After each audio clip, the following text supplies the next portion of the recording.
Movie के starting में हमें एक आदमी दिखाया जाता है जो अपने बेटे के साथ में है, लेकिन आदमी को अपने ऑफिस में कुछ प्रॉब्लम होती है जिससे आदमी फोन पर सोल्व करने की कोशिश कर रहा है। इसी बीच आदमी अपने बेटे को डांट देता है। बेटा अपने पापा से नाराज होकर गाड़ी से बाहर देखने लगता है। बेटा देखता है कि आसपास के लोगों की खाने पीने की चीजें ऊपर जा रही है। तभी सभी लोग देखते हैं कि आसमान में एक बहुत बड़ी चीज सभी चीजों को अपनी तरफ खींच रही है। इसी चीज का नाम विशाल कुंड है। विशाल कुंड से बहुत ज्यादा मात्रा में छोटे जीव निकलते हैं जो लोगों को मार देते हैं। देखते ही देखते एक ही पल में हर तरफ तबाही मच जाती है। आदमी अपने बेटे को लेकर भाग रहा होता है।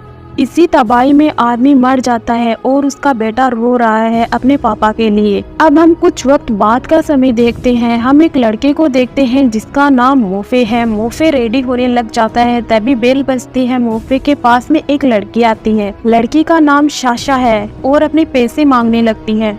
मोफे कहता है मेरे पास में कुछ सामान है जिसे बेचकर मैं तुम्हारे पैसे दे दूंगा। साशा कहती है मुझे तुम पर विश्वास नहीं है, मैं तुम्हारे साथ चलूंगी। साशा कहती है तुम मेरे पैसे नहीं दे सकते तो मुझे धरती पर ले जाओ, लेकिन मोफे इसके लिए मना कर देता है क्योंकि वहाँ पर अब विशाल कुंड का राज है। लोग धरती के नीचे रहते हैं। यहाँ टीवी पर न्यूज आती है कि विशाल कुंड फिर से आने वाला है और उसे इस बार आर्मी अपने प्रोजेक्ट से मार देगी। मोफे ब्लैक मार्केट के ओनर को अपना सामान बेचने अंदर चला जाता है। साशा को उसका वेट करने के लिए कहता है। ओनर का नाम जू है। मोफे जू के पास जाता है तो जू कहता है तुमने मुझे पिछली बार ऐसी बबलगम दी जिसे खाने से मेरी बेटी के लिप्स में स्वेलिंग आ गई है। जू की बेटी का आज सिंगिंग कंपटीशन है और उसके लिप्स अभी भी ठीक नहीं हुए हैं, इसलिए जू मोफे को सजा देना चाहता है। लेकिन मोफे जू से कहता है आप मेरा आज का लाया हुआ सामान देख लीजिए। मोफे के ज्यादा जिद करने पर जू सामान देखने के लिए हाँ कर देता है, लेकिन मोफे जू पर रबड़ का क्रे फेंककर यहाँ से भाग जाता है। साशा को भी भागने के लिए कहता है। जू के लोग मोफे का पीछा करते हैं। जू अपने आदमियों के साथ मिलकर मोफे को पकड़ने वाला होता है, लेकिन मोफे बिल्डिंग से कूद जाता है जिसे साशा अपनी कार से बचा लेती है। जू अपने आदमियों के साथ फिर से मोफे का पीछा करता है। ये लोग धरती की सतह पर आ जाते हैं जहां मॉन्स्टर इन पर हमला कर देता है। मोफे साशा को मॉन्स्टर से बचा लेता है, लेकिन जू का एक आदमी मारा जाता है। जू की कार पर मॉन्स्टर लगातार हमला करता है। मॉन्स्टर जू को भी मारने वाला होता है, लेकिन मोफे जू को बचा लेता है और अपनी कार में ले लेता है। साशा से कार नहीं संभलती है और इनका एक्सीडेंट हो जाता है, लेकिन ये तीनों बच जाते हैं। यहाँ जू और मोफे को एक बिल्ली दिखती है जिसे ये दोनों डर जाते हैं। साशा कार को ठीक कर लेती है, लेकिन साशा के पीछे मॉन्स्टर होता है। मोफे और जू मॉन्स्टर को देखकर वो डर जाते हैं। ये तीनों यहाँ से भाग जाते हैं, लेकिन मॉन्स्टर इनके पीछे है। यहाँ पर कुछ आर्मी ऑफिसर आ जाते हैं जो मॉन्स्टर को खत्म कर देते हैं।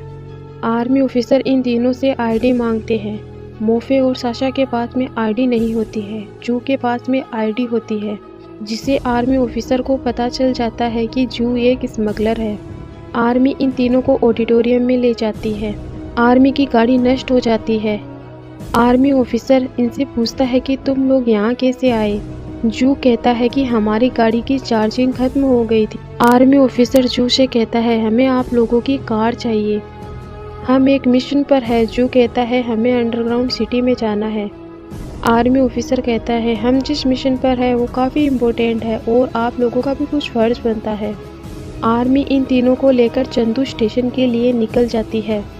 इस कार में एक बहुत छोटा मॉन्स्टर घुस जाता है जो जू को काफ़ी परेशान करता है। मॉन्स्टर इन पर हमला भी करता है। इसे आर्मी ऑफिसर गोली मार देता है। यहाँ विशाल कुंड आ जाता है, जिसकी वजह से इनकी कार विशाल कुंड की तरफ जाने लगती है। कार का बैलेंस बिगड़ जाता है। साशा कार की हाई एनर्जी को एक्टिव करके कार को ब्लास्ट कर देती है, जिससे ये सभी नीचे गिर जाते हैं, लेकिन ये सब बच जाते हैं। आर्मी मोफे, साशा और जू को अपने बीच में रखकर चलने लगती है, लेकिन यहाँ बहुत ज़्यादा मॉन्स्टर आ जाते हैं जिन्हें आर्मी गोलियों से खत्म कर देती है। लेडी ऑफिसर तीनों को सेफ जगह ले जाने लगती है। तभी यहाँ जमीन से बहुत बड़ा मॉन्स्टर निकलता है। लेडी ऑफिसर बॉक्स को मोफे को दे देती है और इन्हें यहाँ से जाने के लिए कहती है। खुद मॉन्स्टर को खत्म करने की कोशिश करती है, लेकिन मॉन्स्टर काबू में नहीं आता है। मोफे बॉक्स को ले जाता है। तभी मॉन्स्टर इन पर हमला कर देता है, लेकिन मोफे और बॉक्स दोनों ही नीचे गिर जाते हैं। आर्मी मोफे और बॉक्स दोनों को बचा लेती है। ऑफिसर बॉक्स को उठाकर लाता है, तभी मॉन्स्टर ऑफिसर पर हमला कर देता है। मॉन्स्टर ऑफिसर को मार देता है। ऑफिसर बॉक्स को आर्मी की तरफ फेंक देता है। आर्मी भी यहाँ अपने आप को बचाती हुई अंदर चली जाती है। ऑफिसर कहता है, हमें तुम लोगों को यहाँ लाना ही नहीं चाहिए था। ऑफिसर लेडी ऑफिसर पर गुस्सा करता है कि उसने इतना इम्पोर्टेंट बॉक्स मोफे को कैसे दे दिया। दूसरा आर्मी ऑफिसर मोफे से कहता है, इसमें तुम्हारी कोई गलती नहीं है। चू ऑफिसर से कहता है, मुझे आपके दोस्त की मौत का अफसोस है, लेकिन हमें यहाँ से निकलने का रास्ता ढूंढना है। ऑफिसर कहता है, चिंता नहीं करो, हम आपको सेफली पहुँचा देंगे। तभी मोफे ऑफिसर से कहता है, मैं जानना चाहता हूँ कि उस बॉक्स में ऐसा क्या है। ऑफिसर मोफे को बताता है कि उस बॉक्स में चंदू स्टेशन को ऑन करने का साइबर है। इस समय चंदू स्टेशन ऑफ है। चंदू स्टेशन पहुंचकर वहां पर मैग्नेटिक एनर्जी ट्रांसफ़र करनी है। ये काम विशाल कुंड के पहुंचने से पहले करना है। अब सब चंदू स्टेशन जाने के लिए निकल जाते हैं। फिर सबको गुप्त रास्ते से लेकर जाता है। इस सुरंग के रास्ते में भी मॉन्स्टर बाहर से इन पर हमला कर देते हैं, लेकिन सभी यहाँ से तेज तेज भागते हैं। एक गड्ढे में गिरकर चंदू शहर पहुँच जाते हैं। यहाँ कुछ आर्मी ऑफिसर की डेड बॉडी पड़ी है, क्योंकि यहाँ मॉन्स्टर का हमला हुआ है।